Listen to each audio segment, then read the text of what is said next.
Paz e graça, amados irmãos. Antes de mais nada, queria agradecer a Deus por estar na sua presença e na vossa presença. Obrigado, Pai, por estar na tua presença e na presença dos meus amados irmãos. Pai, agora te peço que continues connosco, ajuda-nos a ser mais como tu queres que sejamos, perdoar as nossas fraquezas e iniquidades.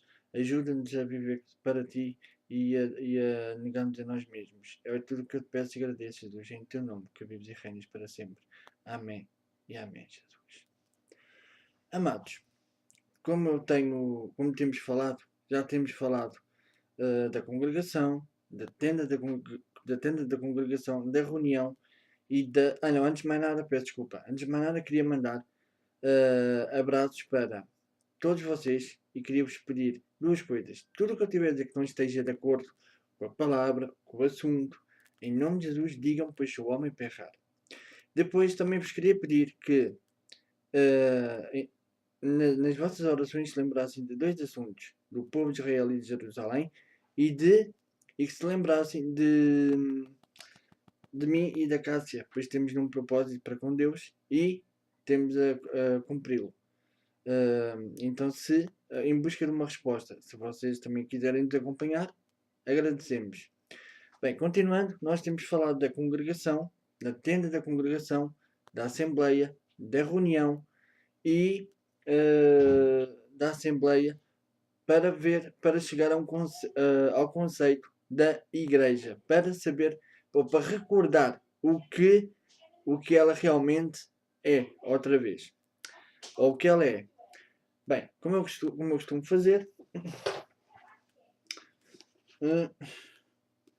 Igreja, a comunidade nas Escrituras que reconhece o Senhor Jesus Cristo como o Supremo Legislador, conjunto de fiéis ligados pela mesma fé e sujeitos aos mesmos chefes espirituais. Amados, queria ler convosco hoje uma passagem que é em Mateus 16, 18. Mateus, quem tiver a vossa Bíblia que me quiser acompanhar, é em Mateus 16, 18. E diz assim a palavra: Então eu também te digo, que tu és Pedro, e sobre esta pedra eu edificarei a minha igreja, e as portas do inferno não prevalecerão contra ela. Amados, aqui nesta altura, Jesus disse a verdade. Disse o que eu estava a dizer, o que ele realmente era.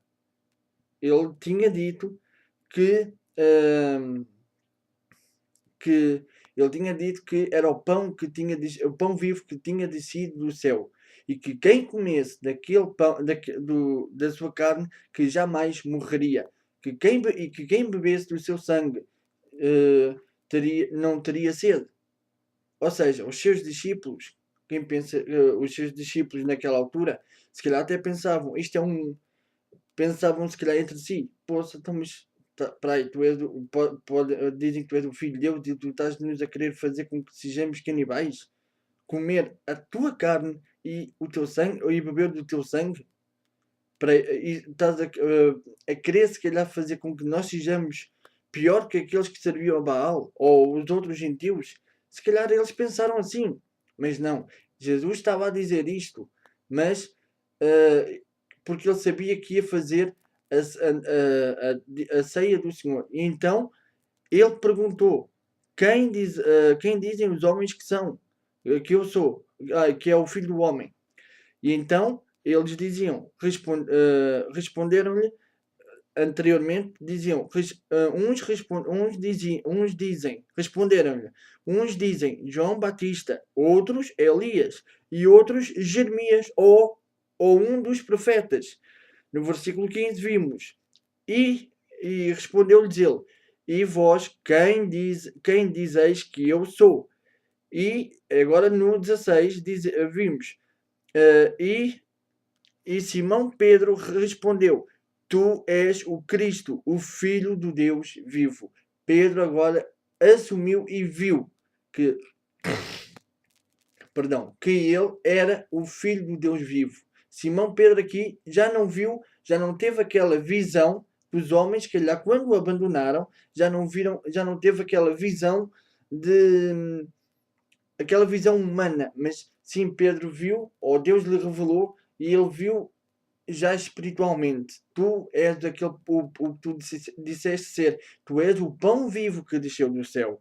Tu és a água viva que desceu do céu. E aí Pedro então respondeu: tu és o Cristo, o Filho do Deus vivo. E respondeu-lhe então Jesus. Respondeu-lhe Jesus no versículo 17: Bem-aventurado és tu, Simão, Barjonas, pois não foi a carne e o sangue quem tu revelou, mas meu Pai que está nos céus. E agora no versículo 18 disse Jesus: E também eu te digo que tu és Pedro, e sobre esta pedra, que Pedro quer dizer pedra,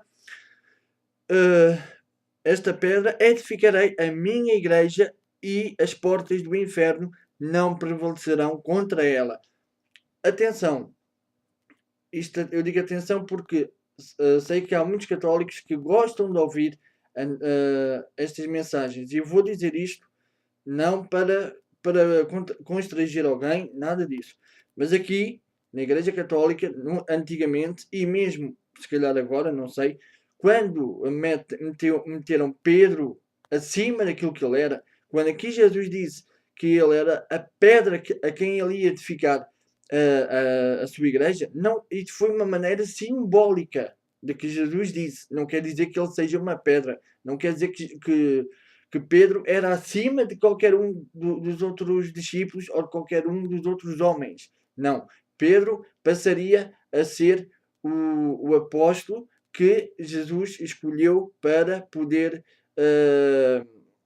Não era para ser mais que os outros, não. Mas Jesus disse aquilo porque ele, enquanto os outros se calaram e se calhar tiveram aquele receio de falar, Pedro foi o mais ousado. Pedro foi aquele que disse: Tu és o Cristo, o Filho do Deus vivo. Deus o revelou, e então Pedro não se, como é que é de explicar? Pedro não se amedrontou. Não, Pedro disse: Tu és o Filho do Deus vivo. Tu és o Cristo, o Filho do Deus vivo. Ou seja, ele recebeu a revelação e aí ele falou. Ou seja, Pedro aqui não foi aquele homem, não quer dizer que foi aquele homem que foi mais do que qualquer outro homem. Não.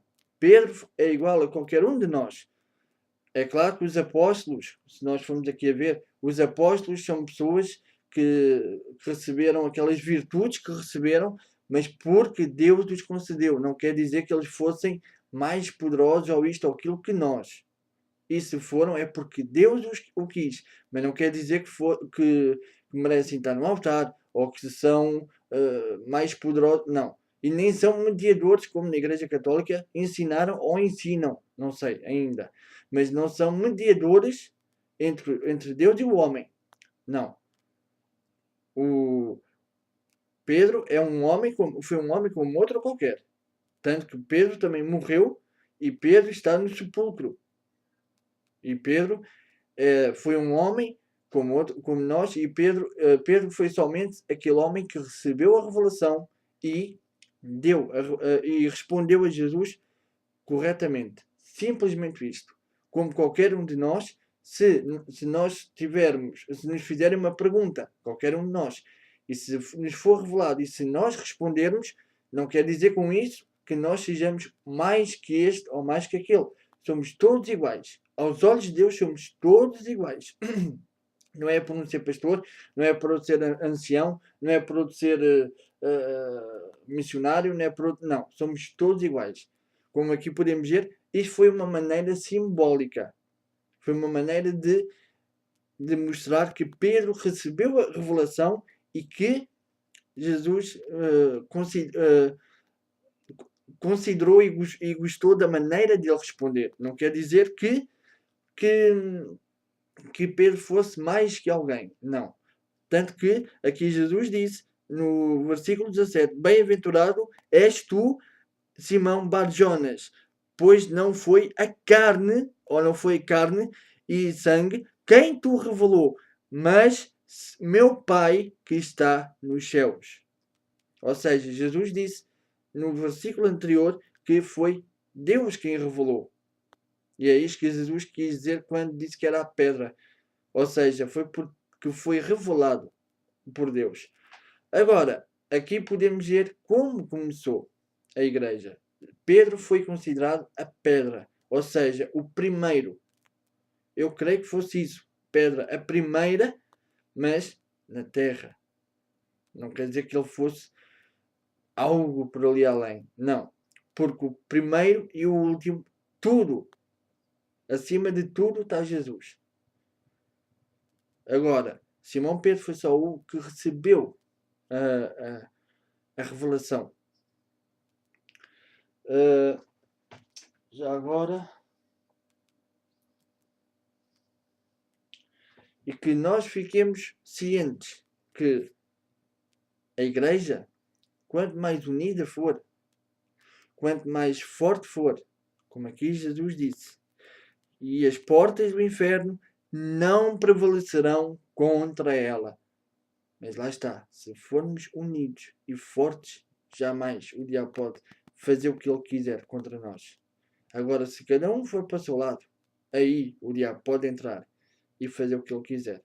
Por isso, amados, deixemos as coisas de lado, as coisas que são mesquinhas, e vamos em frente como geração eleita. Que Deus vos abençoe hoje e sempre.